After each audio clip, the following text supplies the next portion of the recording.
10 जनवरी शाम 7 बजे। अंगीठी वाले कमरे में वापस आओ तो अख्तर मोतिब सा बेहराम के कान के पास रुककर उससे हंसला की तरफ से ऑपरेशन कामयाब होने का पैगाम सुना रहा था। बेहराम के चेहरे पे बेहद तफशी उतर आई थी। उससे हाथ के इशारे से अख्तर को जाने का इशारा किया और वो टांग पे टांग जमा ली। नजरें सेद में थी। वो अपनी दाहिनी तरफ रखे सोफे पर बैठे उन दो कैदियों को नहीं देख रहा था। वो आतिशदान के बाईं तरफ रखे एक सिंगल सोफे पे आलती पालती मारे अपनी रिवॉल्वर साफ करते जबल खान को देख रहा था। वो जिसका हर हर अंदाज कहता था यहाँ जो कुछ हो रहा है उसकी जूती को भी परवाह नहीं। जबरीज और जुखरुफ की तरफ देखो तो वो दोनों इंतहाई आराम से बकरी की रान, दुम्बे की कढ़ाई, बड़े गोश्त के कबाब के साथ इंसाफ करने में मसरूफ थे। जबरीज यूं खा रहा था जैसे उसे कई बरसों बाद खाना नसीब हुआ था। वो जरा जरा देर को रुकता, अपनी उंगलियां चाट लेता, फिर दोबारा खाने लगता। 4 दिन बाद गोश्त के दिलदीदा को गोश्त नसीब हुआ था। उसकी हालत बनती थी। सुनो, दफातर जुखरुफ खाते खाते रुक गई और बहराम को देखा। ब्लैक पेपर मिलेगा, काली मिर्च। एमबीए किया है मैंने, इतनी अंग्रेजी आती है मुझे। वो तब कर बोला था। जुखरुफ ठिठाई से मुस्कुराई और दोबारा खाने लगी थी। उसके सीधे हाथ पे जले के निशान थे। सबरीज उसके लिए निवाले बना बनाकर उसकी प्लेट में रख रहा था और वो खाती जा रही थी। जबलहान दानसन उनकी तरफ नहीं देख रहा था। उससे बुरा लग रहा था। ये दोस्ती अब उसके बर्दाश्त से बाहर थी। थोड़ी देर बाद वो दोनों सैर होकर खा चुके और उसको बेख्तियार सोफे की पुष्प पे फेंक सा दिया। रूह के अंदर तक शांति उतर गई थी। उसी लम्हे सुखरूफ फौरन सीधी हुई, बचा हुआ खाना देखा और उसमें से कुछ प्लेट में निकालने लगी। जबरेज भी सीधा होते हुए कबाब और दुम्बे का रोज एक प्लेट में निकाल रहा था। हर कोई हैरत से और तहम्मुल से उन नमूनों को देख रहे थे जिन्हें अचानक ही एक नया कारनामा याद आ गया था। जबलहान, हमारे दोस्तों ने भी काफी दिनों से कुछ नहीं खाया, तुम ये खाना प्लीज उनको भिजवा दोगे? सुखरू ने गर्दन मोड़कर जबलहान को मुहातिब किया था। रिवॉल्वर की नाल को रुई के गोले से साफ करते उसके हाथ थम गए। आसपास खड़े लड़कों ने मुस्कुराहट दबाई थी। उनके चेहरों पर मायने हिस मुस्कुराहट डराई। जबल सुलग कर रह गया और मलामती नजरों से बेराम को देखा। वो नजर चुरा गया था। उठाओ ये खाना और इनके दोस्तों को दे कर आओ। बेराम ने हुक्म सादर किया। दो लड़कों ने आगे बढ़कर ट्रे उठा लिए। जाते जाते जबलहान को देखना नहीं भूले। वो चले गए तो बेराम पूरी तरह से उन दोनों की तरफ मतवज्जा हुआ। चेहरे पे फतह का खुमार था। मेरा ख्याल है अब तुम दोनों कपड़े तब्दील करो, चेहरा साफ करो ताकि वीडियो बन जाए और अपने घर वालों से भी बात करवाएंगे तुम्हारी। तैयार हो? बेराम उन दोनों को देखते हुए संजीदगी से पूछ रहा था। सुखरू को जबरी से ना समझी से एक दूसरे को देखा। और हम कोई वीडियो क्यों रिकॉर्ड करेंगे? तुमने हमें गोद ले लिया है, जो ऐसे आसाइशात देने का सोच रहे हो? उन दोनों के जवाब बेहद अलग थे। बेराम हान की सोच से ज्यादा अलग। बेराम के दिमाग की फिरकी घूम गई मगर उसे जब्त किया। हाथों को किसी किस्म के तशद्दुद से बाज रखा। तुमको मरना है तो साफ साफ बोलो। वो चबा चबा कर बोला, फिर आगे को होकर बैठा, हाथों को बाहम मिलाया। हमको ये खेल खेलना नहीं आता। हम सीधा आदमी है, हमारा दिमाग खराब मत करो। सीधा सीधा वीडियो रिकॉर्ड कराओ, अपने खानदान से कहकर हमारा काम कराओ और यहाँ से दफा हो जाओ। गुस्से में उसका पश्तून लहजा ऊद कर बाहर आता था। जुफ्रू हल्का सा मुस्कुराई। उसके फूले हुए गाल सुर्ख पड़ रहे थे और सुरमई आंखें इस वक्त कोई बेहद मुख्तलिफ, कोई तुर्श सा तासुर देती थी। जानते हो बेराम, हम 5 लोग क्या हैं, कौन है? वो महसूस कुन अंदाज से कह रही थी।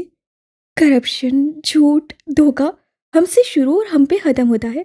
हमने इतने गलत काम किए हैं कि हमारे बाएं कंधे वाला फरिश्ता गिनती भूल चुका होगा और दाएं कंधे वाले फरिश्ते को कई साल से कुछ लिखने की मोहलत ही नहीं मिली। लेकिन फिर भी हम चारों इस मुल्क के सबसे मशहूर लोग हैं। जानते हो क्यों? उसकी मुस्कुराहट गहरी हुई, आंखें मजीद सर। क्योंकि हमें साजिश करना आती है। ये हमारा सबसे बड़ा टैलेंट है। आंखों में आंखें डालकर ऐसे झूठ बोलते हैं जैसे सच्चा सच भी ना कहता हो। तुम्हें वाकई लगता है हम रेपुटेशन मुकाम छोड़कर तुम्हारी बात मान लेंगे? वो चुप हुई। अब सबरी जागी हुआ। उसके लबों पे मुस्कुराहट नहीं थी मगर आंखों में ठंडक थी और चेहरे पे संजी थी। हम 5 लोगों में सिर्फ एक है जो एक सीधा आदमी है, मासूम, सच्चा, गोरा साफ। उसकी घुट्टी में ईमानदारी है और सीने में हमदर्दी। और जब वो भी इस वक्त साजिश कर रहा है तो तुमसे क्या उम्मीद लगाए बैठे थे? तुम्हें लगता है तुमने उसे गोली मारी है? उससे मासूमियत से आंखें पटपटाई। बेराम का तारीख पड़ता चेहरा गौर से देखा। हसन सुल्तान ने तुम्हें बेवकूफ़ बनाया, तुम्हारे गुस्से को निशाना बनाया और तुम्हारे साथ साजिश की। मेरी साथी बिल्कुल दुरुस्त कहती है, साजिश हमारा वाहिद टैलेंट है। बेराम को इस वक्त अपना आप एक बोना सा लगा। उसके हलक से कोई लफ्ज़ बरामद नहीं हुए। वो साकित सा उन्हें देख रहा था। उसके सामने बैठा जबल यूं ही बेफिक्री से अब अपने रिवॉल्वर बंद कर रहा था। फिर मैगजीन वापस डाली, घोड़ा चढ़ाया और रिवॉल्वर आंखों के करीब किया। फिर यूं ही बेख्तियार 3 से 4 फायर किए।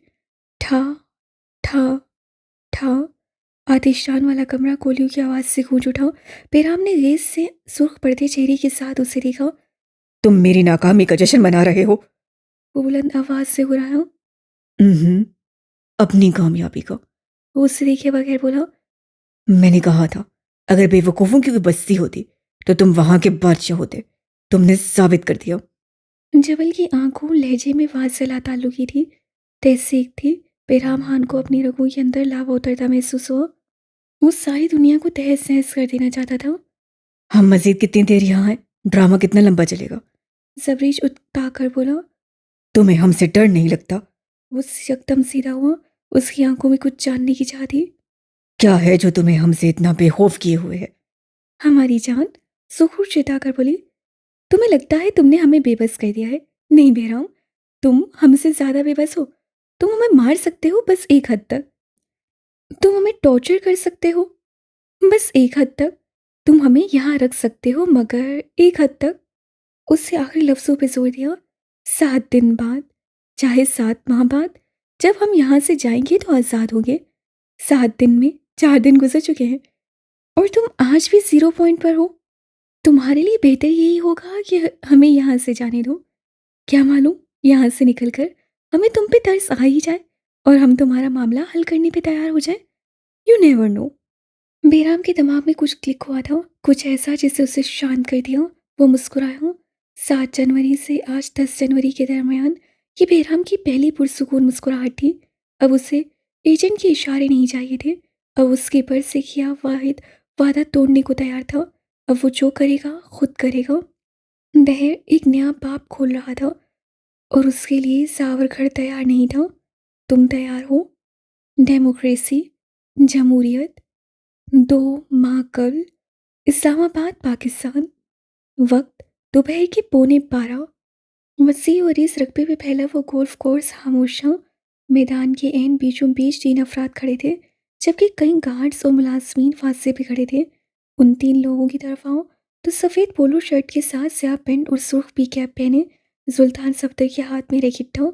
उसकी दाईं तरफ सिराज सफ्दर था और बाईं तरफ अब तक का गैर शनासा किरदार। वो भी सफ़ेद ही पोलो शर्ट के साथ सफ़ेद पैंट पहने हुए था। चेहरे की पुख्तगी उसकी उम्र रसीदगी की दास्तान कहती थी। बालों का सुरमाईपन उसकी गुस्सी उम्र की रवादात कहता था। वो पाकिस्तान की तीसरी बड़ी सियासी पार्टी का लीडर था और यहाँ कम अज़ कम गोल्फ खेलने नहीं आया था। सुल्तान हल्का सा झुका, बॉल को रैकेट से छुआ।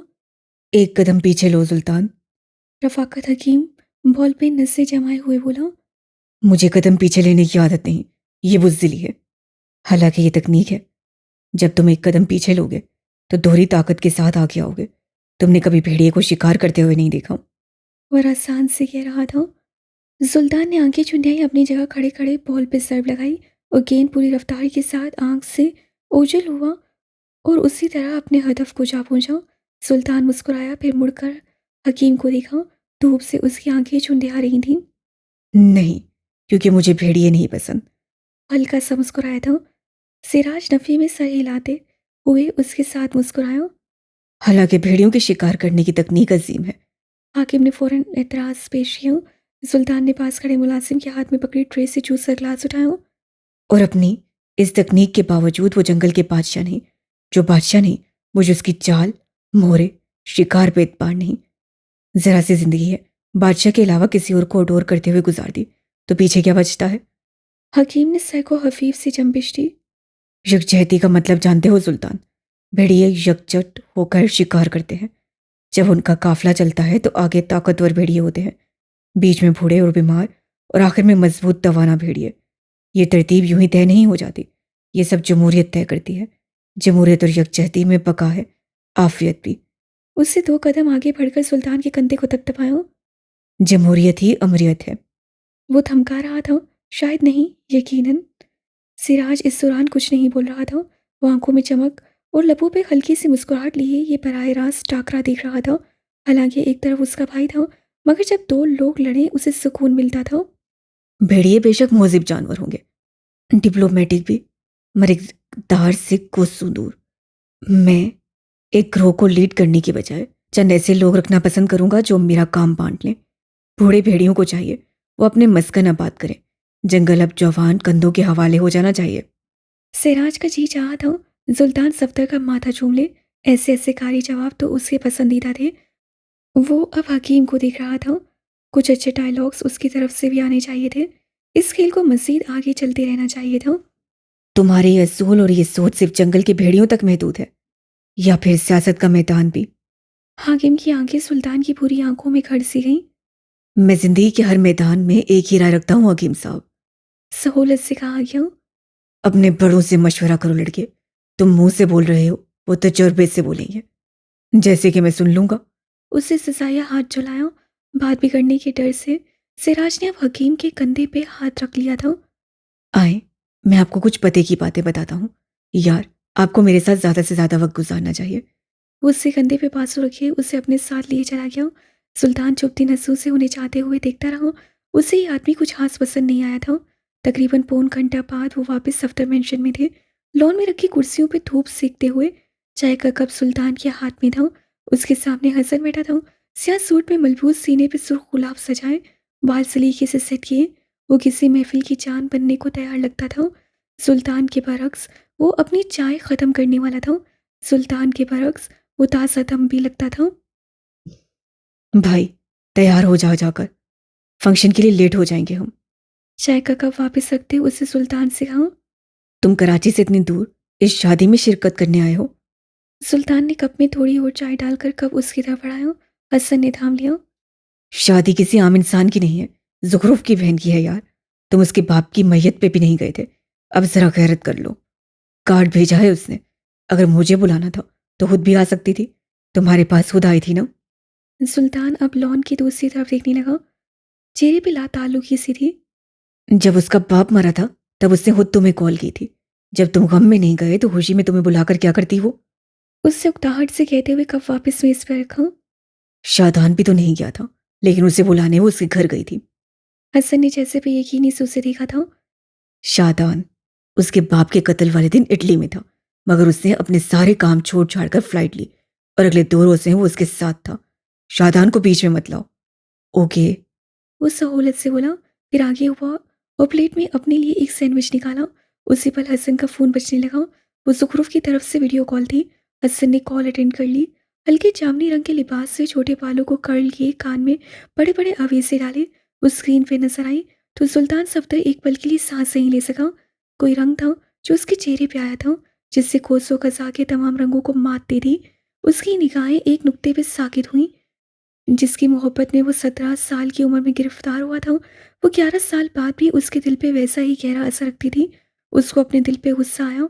वो आंखें आज भी उतनी ही खूबसूरत थीं। सुल्तान को अपने लिए बेबसी महसूस हुई। जब तुमने इतनी ही देर से आना था तो आ ही क्यों रहे हो? अल्लाह जाने मैंने तुम जैसे दोस्तों को बुलाया ही क्यों? वो उससे बिगड़ गई थी। हसन उसे आराम करने की कोशिश करता रहा। चंद मिनट बात करके उससे फ़ोन काट दिया और ज़रा की ज़रा नज़र उठाकर सुल्तान को देखा तो एक लम्हे के लिए ठहर गया। उसके चेहरे की रंगत बदल चुकी थी। हसन वाज़ेह तौर पे उस तब्दीली को देख सकता था। अब भी? वो तखीर से बस यही 2 लफ्ज़ कह सका। सुल्तान ने रुख मोड़ लिया, लब भींच लिए। 10 साल हो गए हैं सुल्तान। वो चिता कर बोला। 10 सालों में ये वाहिद जज्बा है जिस पे मैं काबू नहीं पा सका। वो धीरे से बेबसी से बोला। हसन अब मज़ीद कुछ कहता जब Siraj Safdar royal blue 3 piece suit में मुस्कुराता हुआ उसी तरफ आता दिखाई दिया। हसन को बेख्तियार कोफ्त हुई। जुखरुख उसकी दोस्त थी। जब वो नहीं जा रहा था तो उससे क्या ज़रूरत थी? बेगानी शादी में सिराज दीवाना। काश वो उस घर में सबसे छोटा ना होता। काश। कैसा लग रहा हूं मैं? वो हसन के सामने रुक कर पूछने लगा। लब मुस्कुराहट में डले थे, चेहरे पे बशाशियत थी। दूल्हे की जगह आपको सेचे बिठाए जाने के इम्कान है। ओ कम ऑन। उससे हाथ चलाया। मुझे उसकी बड़ी बहन ज्यादा पसंद है। कुर्सी खींचते हुए बड़े नॉर्मल अंदाज से बोला। हसन हंस पड़ा था। सिराज ने गहरी नजरों से सुल्तान को देखा। तुम्हें पता है हसन, आज मेरे भाई ने क्या कारनामा अंजाम दिया है? हकीम आया था। आज दबे दबे लफ्जों में ऑफर दी कि मिलकर हुकूमत बना लेते हैं, लेकिन सुल्तान सफदर साहब ने ऑपोजिशन में बैठे हमारे वाहिद हमायती को भी हमसे नाराज करवा दिया। वाह! उसे 3 उंगलियों को हथेली पर बजाया। हसन गौर से सुनता रहा। वो इस वक्त ऑपोजिशन का अहम रुकन है। इलेक्शन में वो हमें टफ टाइम देगा। सुल्तान जीतेगा, ये मैं अभी से लिख कर दे सकता हूँ, लेकिन समी की गिरफ्तारी के बाद मुझे अपनी पार्टी के लोगों पे भरोसा नहीं है। वो सुल्तान को छोड़कर दूसरी तरफ भी जा सकते हैं। फिर आप क्या चाहते हैं भाई? हसन ने उसे बात के दरमियान टोका। सिराज के चेहरे पे यकदम संजीदगी छा गई। उससे एक नजर सुल्तान को देखा। वो अब भी उनसे लाताल्लुक था। ये उसकी बात नहीं हो रही। ओके। जमहूरियत एक बेहतरीन हल है, सियासत खरा खेल नहीं है। सुल्तान को डिप्लोमेटिक होना पड़ेगा। फिर आप क्या चाहते हैं? मैं उस हकीम के तलवे चाटूं या घुटनों के बल उसके सामने बैठकर दुम हिलाता रहूं? कहीं का गुस्सा अब कहीं निकल रहा था। उसकी एक झलक सुल्तान की कहीं बरस का जमूद पाश पाश कर गई थी। मैं सिर्फ ये चाहता हूं कि तुम तासुर खो दो, जज्बात खत्म कर दो। सियासत में ना भी इस तरह कहनी होती है जैसे अगले को हाँ लगे। तुम आज उसे इनकार करोगे, वो पावर में है, इलेक्शन में धांधली करवाएगा, लोग तुम्हारे खिलाफ करेगा। यकजहती अमर है, और जिन लोगों ने अकेले जंगें लड़ी हैं उनके जिस्म के टुकड़े भी नहीं मिले आज तक। वो बोलते हुए रुका। हसन को देखा। तुम बताओ हसन, क्या ये इस रवैये के साथ सियासत में आगे जा सकता है?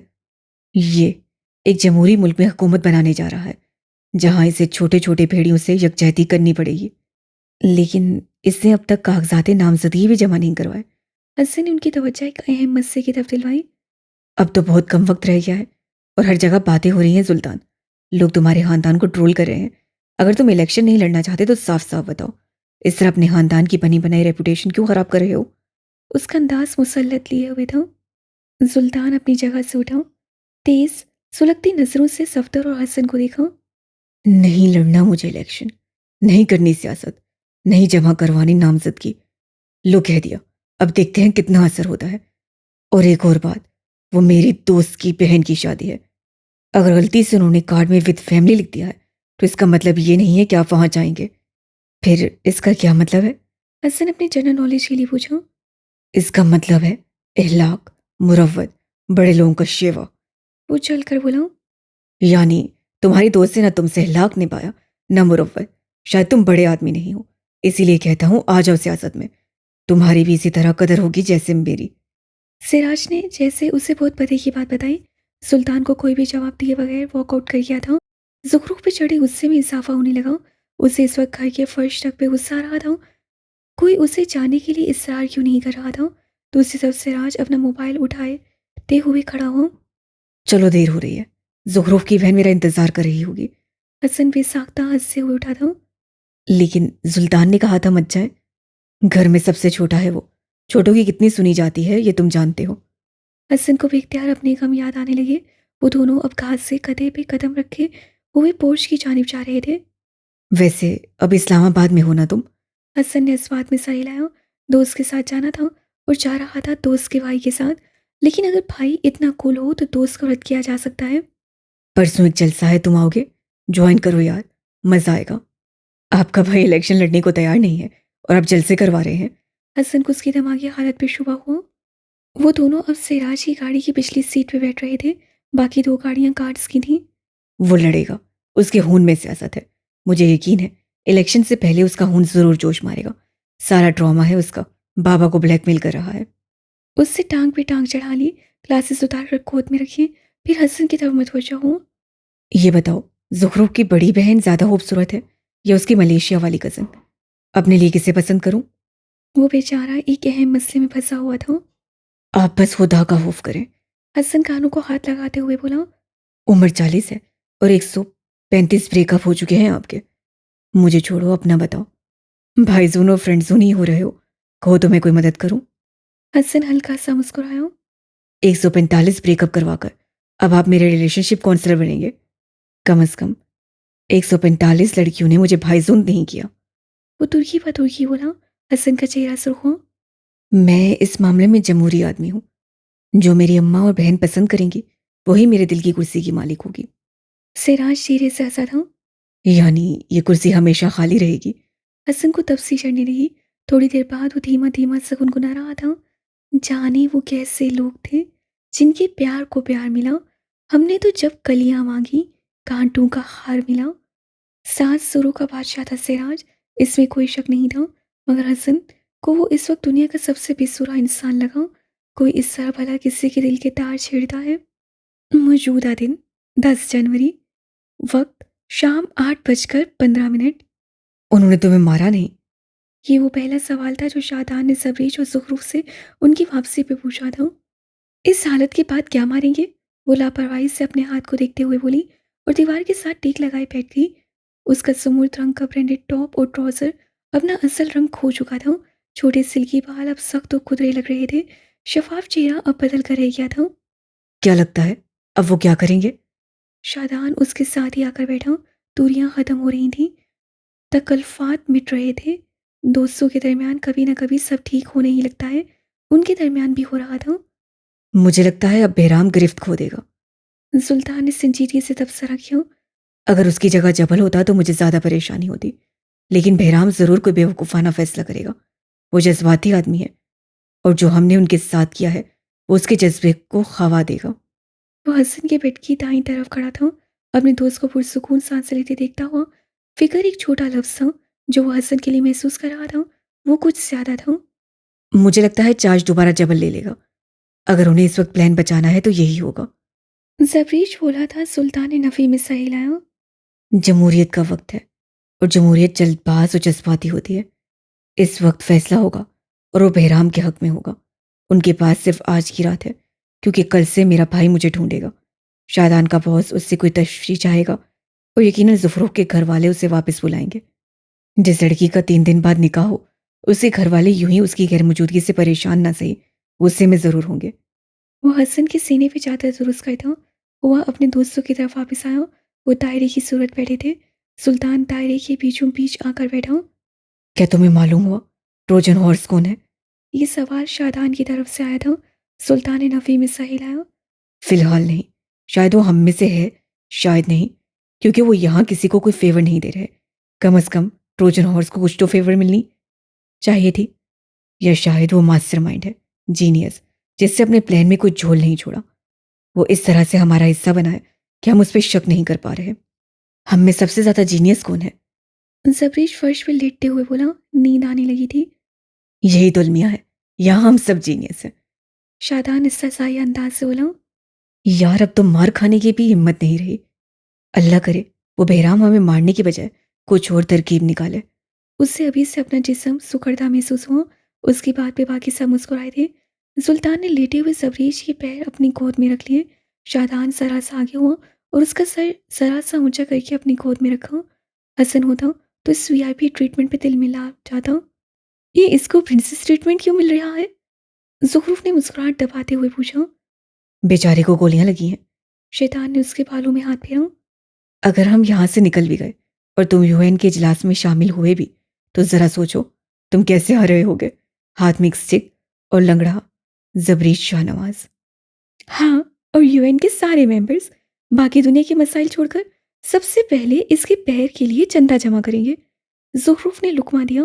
तहखाने की वो बोझल खामोशी अब बदल रही थी। गोलियों की आवाज़ में नहीं, दोस्तों की खिलखिलाहट में। वो सब आहिस्ता आहिस्ता अपने फिल्टर्स हटा रहे थे। मेरी तो फिर भी हैर है भाई, तू अपना सोच। तालिबान का इंटरव्यू लेने इस मुंह से जाएगा तो मैन ऑफ द ईयर ना सही, मीम ऑफ द ईयर जरूर बनेगा। जबरीश ने करवट के बल लेटकर उसे गौर से देखा। नाक तो फूट गई है, होंठ बिल्कुल भालू की तरह सूज गए हैं, और इसका माथा देखो, देवदास की पारो लग रहा है। उसकी आखिरी बात पे सुल्तान और सुखरू के कहके बुलंद हुए थे। शादान खुद भी धीरे से मुस्कुरा दिया। कुछ लोग होते हैं जिनके मजाक बुरे नहीं लगते, जिनकी दी काली काली नहीं लगती, जिनका वक्तों के रोने हंसी दिलाते हैं, और जिनके साथ जाकर भी खुद पे बंद बैठाकर भी सीरियस नहीं रहा जाता। ऐसे नमूनों को दोस्त का नाम दिया गया है। वो दोस्त ही थे जिनको जान के लाले पड़े थे, मगर इस वक्त एक दूसरे की खिल्ली उड़ा रहे थे। जरा कोई सुल्तान की गर्दन पे भी गौर करे। ज़ुखरूफ ने बिलाखिर मुंह खोला। मशहूर ज़माना डॉक्टर सर्जन जबल खान अहमद सई से टांके लगवा कर आया है। गजब खुदा का, ऐसे लग रहा है जैसे मखमल में टाट के पेवन लगे हों। मेरा मशवरा है, कागजात नामजदगी से पहले खुद को किसी अस्पताल में जमा करवाना। वो मुस्कुराया, फिर गर्दन झुकाकर दिल खोलकर हंसा, मगर बदले में तन सही किया। ज़ुखरुफ़ वक़ार को सुल्तान की तरफ से कई रियायतें हासिल थीं। उस हीरो की औलाद को कैसे भूल गए हम? शादान को बैठे-बैठे हसन याद आया। नहीं मतलब भाई, अगर हमारी गैरत ही जगानी थी तो 1000 तरीके थे। अपना जिस्म छल्ली करवाना लाज़मी था। बॉलीवुड का फ्लॉप हीरो लग रहा था, कसम से। सुल्तान ने मेडिकल किट से एक डब्बी उठाई, उसका वहाँ फर्श पे उंडेला और उनकी बातें सुनते हुए खामोशी से ज़ख्म साफ करने वाले सुरख़ में पतली सी टहनी डबोते हुए उसकी मदद से सबरीज के पाँव की पट्टी पे कुछ कर रहा था। यार, उसको तो प्रोफेशनल ट्रीटमेंट मिला है। इधर मुझे तुम लोगों ने नीम हकीम के हवाले किया हुआ है। सबरीज सुल्तान की झुकी हुई गर्दन को देखते हुए कह रहा था। वो जाने उसकी पट्टी पर सुर्ख माँ के साथ क्या कर रहा था। गोली तो निकल गई है, ये ना हो गोली निकालने वाला औजार अंदर ही रह गया हो। मेरी जिंदगी का सवाल है भाई। इसी नीम हकीम की वजह से तुम इस वक्त यहाँ बैठे हो, बातें कर रहे हो, वरना जब गोली अंदर थी तुम ऐसे रो रहे थे जैसे आज यतीम हुए हो। हल्की से कहते उसे सबरीज के पैर कोच से बाहर निकाले, धीरे से, नरमी से। जरा सी कोशिश से सबरीज सीधा होकर बैठा। उससे कुछ कहने को मुंह खोला ही था कि अपनी पट्टी पर लिखे 3 अंग्रेजी हुर्फ देखकर साकित रह गया। वो निगाहें उठाकर उसे देख भी नहीं सका। हम भागेंगे। सिर्फ सबरीज ही नहीं, उसके हक में बैठा शादान भी यही अल्फाज सीख रहा था। वो उन्हें मॉनिटर कर रहे थे, मगर सुल्तान सफ्तर का दिमाग थक सकता था, हार नहीं, वहां से रास्ता निकाल सकता था जहां सोच और गुमान न जाता हो। वो उस रुख पे था जहां सीसीटीवी नहीं जाता था। वो बातें सुन सकते थे, इशारे नहीं। सुखरू से बात करते हुए उसे धीरे से आंख के एक इशारे से उसका ध्यान उस पट्टी की तरफ दिलवाया। वो कुछ कुछ हैरत के आलम में सबरीज के पैर को देखने लगी और फिर जैसे थम गई। वो तीनों अब नज़रें उठाए उसे तक रहे थे। वो मसीहा भी था, मास्टरमाइंड भी। वो उनकी नज़रों की परवाह किए नॉर्मल अंदाज से बातें कर रहा था। सीसीटीवी की नज़रों से वो उन्हें बचा चुका था। जावरखड़ अगर आमिर था, वो 5 लोग फिर जमहूरियत थे। और आमरीत का अलमिया है, उससे जमहूरियत के आगे घुटने टेकने पड़ते हैं। 10 जनवरी, वक्त रात 9:06। जावरखड़ी की ज़मीन पुरतजस्सुस सी हो गई थी। एक ही तारीख में ये अपनी नौयत का दूसरा जिरगा था। ये चेहरे पुरअज़म और जोशीले नहीं थे। आज चेहरे मुस्तरब और बेकरार से थे। यहाँ तक कि जबलहान का चेहरा भी उसके अंदर की खलफिशार की अक्कासी करता था। बेराम इतने बड़े धचके के बाद भी खामोश था। कम से कम ये उसका भाई नहीं था। मैंने एक फैसला किया है। बेराम की गंभीर आवाज़ से उस खामोशी को तोड़ा था। इस वक्त आप सब जानते हैं कि चीजें हमारे हाथ से निकल चुकी हैं। कुछ भी हमारे हाथ से नहीं निकला है। चार्ज एक बार फिर मेरे पास आ जाए और सब दुरुस्त हो जाएगा। एजेंट तुम्हें चार्ज देने पे यूं भी न है। ये ना हो वो हमें इस प्लान से बाहर कर दे। उससे पैगाम देना इंतहाई ज़रूरी समझा। एजेंट हमारा बाप नहीं है और ना ही जावर खड़ उसके बाप का है। यहाँ जो जिरगा तय करेगा वो रिवायत का दुत्कारा हुआ इंसान। अब हमें बताएगा कि हम क्या करेंगे। बेराम के अंदाज से सख्ती थी। लोग उससे मुतफिक थे। नाखून जब बढ़ जाए तो नाखून काटे जाते हैं, उंगलियां नहीं। वो हमारा हिस्सा है, हमारा करीबी। ये मत भूलो कि इस वक्त अगर वो 4 लोग यहाँ हैं तो उसकी वाहिद वजह एजेंट है। जावरखड़ अपने मसीहाओं को कब से भूलने लगा है। न चाहते हुए भी जबल तंज करिया। मैं उन 5 में से एक को कत्ल करूंगा। ऐलान था कि क्या। हर एक ने दम साध लिया। जबल यकटक पलक झपके बगैर बेराम को तक रहा था। उसे लगा उससे कुछ गलत सुन लिया हो। हमारे पास सिर्फ आज की रात है। सिराज सफ्तर को शक हो रहा है। वकील साहिबा की बहनें अब वापसी पे जोर दे रही हैं और अब सिर्फ एक नकली आवाज निकालकर हम मजीद इस खेल को नहीं चला सकते। वो मस्जिद भी कह रहा था, मगर जगह पर खन्नूस शशर था। उसे लगा जैसे उसका दिमाग कुछ भी प्रोसेस करने से इनकारी हो। कत्ल का सारा इल्जाम मैं खुद पे लूंगा। चंद दिन के लिए मकतूल के अहले खाना में से किसी को यह पता नहीं होगा कि उनकी औलाद अब जिंदा नहीं है। मैं उसे मारूंगा और बाकी के 4 लोग उस मौत से खौफजदा रहेंगे। मकतूल के घर वाले और बाकी 4 वो करेंगे जो मैं चाहूंगा। एक बार हमारा मसला आलमी सतह पे आ जाएगा तो सारे मसाइल खत्म। उसके बाद मैं कत्ल कबूल कर लूंगा। जेल सजा सब मेरी। बस आपको एक जमहूरी फैसला लेना होगा। आप सबको मेरे हक में होना होगा। क्या आप मेरे हक में हैं? वो अब एक एक को देख रहा था। बड़े बूढ़े, अकल वाले दानश्वर उसे चुपचाप देख रहे थे। मैं जो कर रहा हूं उसमें हम सबकी भलाई है। इलाके का दुश्मन नहीं हूं मैं। जावरगढ़ का शौक अब खत्म हो चुका था। हर कोई बस उसे देख रहा था। लोग मुतफिक नजर आते थे। जवान, लड़कों ने बगैर कुछ कहे बस उसकी पुश्त की जगह संभाल ली थी। उसी पल जबल ने ये सो गज के आलम में अपनी पिस्तौल निकाली और ऐन उसकी गर्दन पे रखी। शोर बढ़ गया। लोग उससे पीछे हटने को कहने लगे। वो सो अंगारा होती आंखें उस पे जमाए हुए था। जिस जिसके मुंह से आवाज निकली उसका जनाजा जबल खान निकालेगा। वो गुर्राया। जो उठकर खड़ा हुआ है वापस बैठ जाए, वरना दोबारा उठने के काबिल नहीं रहेगा। ये हम दोनों भाइयों का मामला है और मेरा भाई कोई कत्ल नहीं करेगा। जबल खान का लहजा जैसे वहां मौजूद लोगों की हड्डियों में सनसनाहट से शामिल कर गया। बेराम बेखौफ उसकी सुरमाई आंखों में देख रहा था।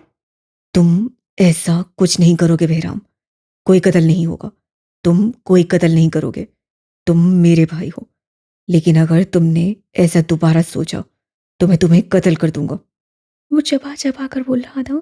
उसके चेहरे पे मदहोश तासुर था। तो फिर तुम मुझे कत्ल कर दो, वो बड़ी सहूलत से बोला। क्योंकि इस वक्त कुर्सी मेरे है और मैं यहाँ लोगों की राय से आया हूँ। तुम इस वक्त मेरे भाई नहीं मोताहत हो। अपनी बंदूक हटाओ जबल खान। वो कोई गैर था, कोई अजनबी।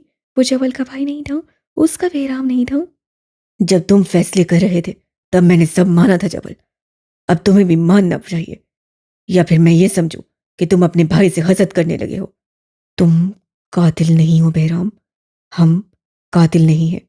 पिस्तौल उसके हाथ से छूट कर गिर गई। वो घुटनों के बल बेराम के सामने आकर बैठा। वो मिन्नत करने लगा था। वो वाकई मिन्नत करने लगा था।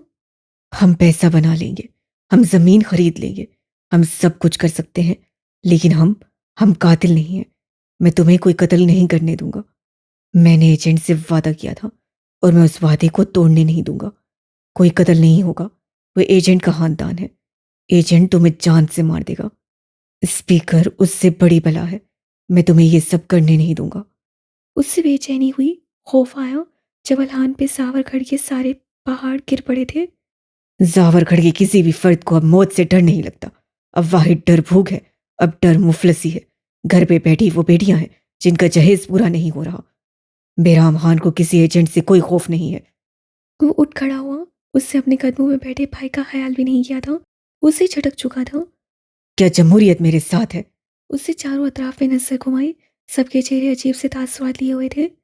अगर आप मेरे साथ हैं तो अपनी रजामंदी दे। जावरखड़ को अपना हक दिलवाने में मेरी मदद करें। क्या आप सब मेरे साथ हैं? गर्दनें झुक गईं और हाथ उठने लगे। जबलहान के जिस्म से जैसे सांस कतरा कतरा निकलने लगी। वो अपने हाथों से अपना तख्त फिसलते देख रहा था। बेराम लोगों के दरमियान खड़ा था। लोग उसके हक में थे। बंदूकें उसके साथ थीं। ताकत उसके लिए आजमाई जानी थी। वो जावर खड़का नया बादशाह था। जबलहान पस्से मंजर में चला गया था। तख्त से वफादारी और ईमानदारी तोरे हाजिर में इंसान को यूं ही नसूर से गायब कर देती है। अब हौसला बचा था। कमाओ या हार दो। अब नजर वो आ रहा था जो सालिम भी था, सफाक भी, मुतनफ़्फ़र भी और शायद बहुत जल्द एक कातिल भी। जबलहान उससे नहीं देख रहा था। वो किसी और के बारे में सोच रहा था। वो जो कहानी के हर किरदार से ज़्यादा सालिम था, ज़्यादा फसी, ज़्यादा सफाक और ज़्यादा सालिम। वो एजेंट और उसके रद्द अमल के बारे में सोच रहा था। क्या तुम्हें भी उससे मुलाकात का शौक है? 10 जनवरी रात 1:30 बजे। लकड़ी के तख्ते पे स्केपल ऑपरेशन के दौरान इस्तेमाल होने वाला औजार से खांसी खींचते हुए सुल्तान सफदर ने चेहरा झुका रखा था। वो मुनहमिक था और उसके अतराफ में बैठे 3 लोग जो करना चौथा अब भी बिस्तर पे था, मगर अब वो बेहतर हालत में था।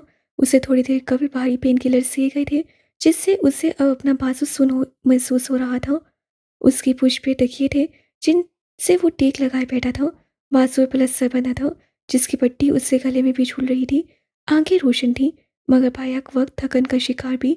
उन 4 लोगों को एक साथ काम करते हुए देख वो अपने जख्म भूल गया था। यहाँ इस जगह से सारे जावरखड़ का नजारा आता है। वो उंगली से अपने बनाए नक्शे पर निशानदेही कर रहा था। जब मैं यहाँ से निकला था तो इस पहाड़ी की तरफ गया था। यहाँ रोशनी भी है, चंद मुकामी लोगों की रिहाइश का भी। जावरखड़ के चारों अतराफ में पहाड़ हैं उससे नक्शे के गिर्द एक गोल दायरा खींचा। और उन्हीं पहाड़ों के दरमियानी रास्ता निकलता है। बाकी 3 रास्ते ब्लॉक करना आसान है, लेकिन ये वाला। उसकी आंखें चमकी। वो नक्शे पे अपनी उंगली से खट खट कर रहा था। इस रास्ते को बंद करना बहुत मुश्किल है, क्योंकि ये वो वाहिद रास्ता है जहां से जावरखड़ के कुछ लोग स्काई हाई में कायम करने जाते हैं। ये उनकी आमदोरफ्त का वाहिद जरिया है। वो लोग जावरगढ़ के बाकी लोगों के खिलाफ है, जबल और उसके खानदान के खिलाफ, क्योंकि उनको लगता है अब उन्हें अपने डूबे हुए पैसे के पीछे नहीं जाना चाहिए और आसपास ही अच्छी मुलाजमत इख्तियार कर लेनी चाहिए। जबकि जबल और उसके साथ जो लोग हैं उन्हें ये बुज़दिली और बेगैरती लगती है। टेक्निकली स्काई हाई उनकी ज़मीन है, उनका घर, और घरों में मुलाजमत नहीं की जाती। ठीक है, मुलाजमत ना करे, घर में बंदा मोरल सपोर्ट के लिए भी तो काम कर सकता है। हसन सुल्तान ने मुदाखलत करना अपना खानदानी फर्ज समझा। तुम दुरुस्त कह रहे हो, लेकिन शायद सावरगढ़ के लोगों के मोरल्स तुम्हारे जितने ऊंचे नहीं हैं। ज़ुखरुफ वकार उसकी बहस के तमाम रास्ते मसूद कर चुकी थी। तुम्हें ये सब कैसे पता है? क्या तुम ये कहना चाहते हो कि 2 घंटे के रोन में तुमने ये सब जान लिया? शादान ने सवाल किया। अब तुम दोनों थोड़ी देर के लिए लड़ना छोड़ सकते हो, एक दूसरे पर शक करना छोड़ दो। जबरीश दबी दबी आवाज़ सुने झिड़कने लगा। हम्म, एक दूसरे पर शक करना बिल्कुल मत छोड़ो। सुल्तान संजीदगी से कहने लगा। हमारे दरमियान ट्रोजन हॉर्स है और हमें इस बात से बेखबर नहीं रहना चाहिए। मैंने 2 घंटे रोन नहीं लगाया, मैंने 2 घंटे रिसर्च की है। ट्रोजन हॉर्स तुम भी तो हो सकते हो, हम तुम्हारे प्लान पे कैसे यकीन करें? सुल्तान ने अपनी निगाहें उठाकर सुखरुख को देखा। उसकी आंखें मुस्कुरा रही थीं। प्लान अच्छा है, कूल भी। अगर तुम मुझ पर पहले शक करती तो मैं ज़रूर इस बारे में सोचता। बातें मत घुमाओ सुल्तान, वो नाकावारी से बोली। सुल्तान के इत्मीनान में कोई कमी नहीं आई। मैंने कब बात घुमाई? तुम मुझे ट्रोजन हॉर्स कहोगी तो मैं बन जाता हूँ, तुम मुझे एजेंट कहोगी तो मैं बन जाऊंगा, तुम मुझे बेहराम कहो मैं बन जाता हूँ, तुम जो कहो जी। उसके सी कहने पे हर एक के चेहरे पे मुस्कुराहट तोड़ गई थी। वो उससे चिढ़ा रहा था और सुखरूफ चिढ़ रही थी। अगर तुम ट्रोजन हॉर्स हुए तो मैं तुम पे केस करवाऊंगी। अच्छा, कैसा केस? किस नवैयत का? वो रुख मुकम्मल उसकी तरफ मुड़े हुए था। वो दोनों अपने इर्द गिर्द को फरामोश किए हुए थे, यूं जैसे उन दोनों के अलावा वहां कोई नहीं था। क्या तुम मुझ पे ये केस करोगी कि मैं ट्रोजन हॉर्स बन के बहुत ही हैंडसम लगता था और तुम मेरे लिए अपने मंगेतर को छोड़ने पे तैयार थी, या फिर मैंने ट्रोजन हॉर्स बनकर अपने लोगों से तुम्हारी ये हालत करवा दी? वो उसके बिखरे हुलिये पे चोट कर रहा था। तुमने अपनी हालत देखी है? किसी पागलखाने से भाग कर आए हुए लगते हो। बाकियों के लगने को छोड़ो, तुम ये बताओ मैं तुम्हें कैसा लगता हूँ? हैंडसम, कूल, या फिर चार्मिंग? वो लबों पे हल्की मुस्कुराहट और आंखों में महसूस सांसों लिए उसका इम्तिहान लेने पे तुला हुआ था। ज़ुहरू की रंगत सुर्ख हुई। मैं तुम्हारी तरफ देखती ही नहीं, इससे मुझे नहीं पता तुम कैसे लगते हो। उसकी सही तरह से सीटी अब गुम हुई थी। जाहिर है, अब तुम इस बेचारे को कहाँ देखोगी? आजकल तुम उस लंगूर को देखती हो ना? शादान सुलग कर बोला। वैसे क्या देखकर उससे रिश्ता जोड़ा तुमने? मेरा तो देखते ही मूड खराब हो गया था। तो तुम मत देखो उसे, मैं देखूंगी, यही बहुत है। वो तड़क कर बोली। सुल्तान की मुस्कुराहट जाने क्यों फीकी पड़ी थी। वो क्यों उससे देखना चाहती थी। एक बात बताओ ज़ुखरुफ, कैसा आदमी है ये? यानी सिर्फ झंडा तो नहीं, कोई माजी के चक्कर वगैरह? सबरीश ने थोड़ी पे उंगली रखकर सोचते हुए पूछा। पूरा सब समंदर है वो, ढूंढने से भी उसके जैसा ग्रीन फ्लैग नहीं मिलेगा। फिलहाल तो वो तुम्हें ढूंढ रहा होगा। हसन हंसते हुए बोला। सोचो जरा, तुम्हारे निकाह में 3 दिन बाकी है। बाकी सब मुस्कुराए थे मगर सुल्तान नहीं। उससे कुछ बुरा लग रहा था, बहुत बुरा। कसम ले लो, मुझसे तुम्हारी फिक्र देखी नहीं जाती ज़ुखरुफ। अगर मैं हानि में इंटरेस्टेड न होता, बाहुदा मैं तुमसे शादी कर लेता, और अगर तुम मेरे दोस्त न होते तो मैं तुम्हारा जनाजा उठाता। सुल्तान सिर लपड़ पड़ाया। तुम हसन से शादी कर लो ना, अच्छा प्यारा नेक और सुलझा हुआ बच्चा है। सबरीश ने मशवरा दिया। शादी करनी है तो मैं राजी हूँ, लेकिन ये जो अल्फाज मेरी शान में कहे गए वल्लाह सब झूठ है। बेड पे बैठा मरीज सी बोला था। उससे आंखें वहाँ मुश्किल खोल रखी थी। नकाहत से उसकी हालत बुरी थी। थैंक यू, लेकिन मैं तुम सबकी तरह शादी के लिए मरी नहीं जा रही, और ना ही मेरा होने वाला शोहर तुम लोगों जितना ना समझ और खदा है। इससे अपने मशवरे अपने पास रखो। तुम लोगों जैसे शोहर से अच्छा है मैं सिंगल रह लूं। अभी सुल्तान ने कुछ कहने को मुंह खोला था कि दरवाज़ा एक धाड़ से खुला। वो 5 असीर अपनी अपनी जगह ठहर से गए। बेराम हाथ सपाट चेहरे के साथ सीढ़ियाँ उतरता हुआ आ रहा था। उसके आगे पीछे दाएं बाएं लोग थे। आज उनकी नज़रें मुख्तलिफ थीं। अंदाज बेखौफ। कुछ था जो बदल चुका था, कुछ नहीं, शायद बहुत कुछ। उन 5 लोगों में से कोई कुछ नहीं बोला, बस गैर इरादी तौर पे वो कंधे से कंधा मिलाकर एक साथ खड़े हो गए। नसें चुकन्ना, बदन की हर हर हिस्स हाजिर। तुम लोगों में से वीडियो बनाने में पहल कौन करेगा? उनके सामने आकर रुका। अंदाज बेलजक था। जिसे बनानी है वो आगे आए, वरना आज तुम्हें कलमे के बगैर मौत मिलेगी। तुम्हारा दिमाग खराब है, जाओ जबलहान को भेजो। सबरीश धुंधी से बोला। कुछ था जो उन सबको ठटक गया था। क्यों? जबलहान को अपनी बहन का रिश्ता देना है क्या? अगर ऐसी ही बात है तो मुझ में क्या कमी है? वो ऐसी कमीनी से बोला कि सबरीज घुराते हुए उस पर झपटा था, मगर उसके हाथों की गिरफ्त लम्हे के 10वें हिस्से में सुस्त पड़ी। उसकी गर्दन पे पिस्तौल की नाल थी। वो ठंडा पड़ गया, साकेत, बर्फ। औकात में रहोगे अब से तुम सब, वरना क्या कर लोगे तुम? शादान सुलग कर कहते हुए आगे बढ़ा और उससे सबरीज की गर्दन से पिस्तौल हटानी चाहिए, मगर उसी लम्हे बेराम ने ट्रिगर दबाया था। सेकंड के 10वें हिस्से में सुल्तान उसे अपनी जगह से खींच चुका था। गोली उसके आंख में सुतून के अंदर घुस गई थी। बेराम ने दूसरा फायर सुखरूफ की तरफ खोला था, मगर शादान ने बेराम के हाथ पर लात मारी। रिवॉल्वर नीचे गिर गया। लम्हों का खेल था और हर कोई सुन हो गया। सुहूर और सबरीज जैसे शौक में थे। वो दोनों उस गोली का शिकार हो सकते थे।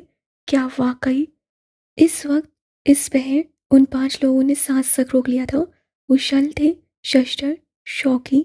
वो एक बेखौफी जो उनके सीने में थी, वो आज उस लम्हे उड़नचू हो गई थी।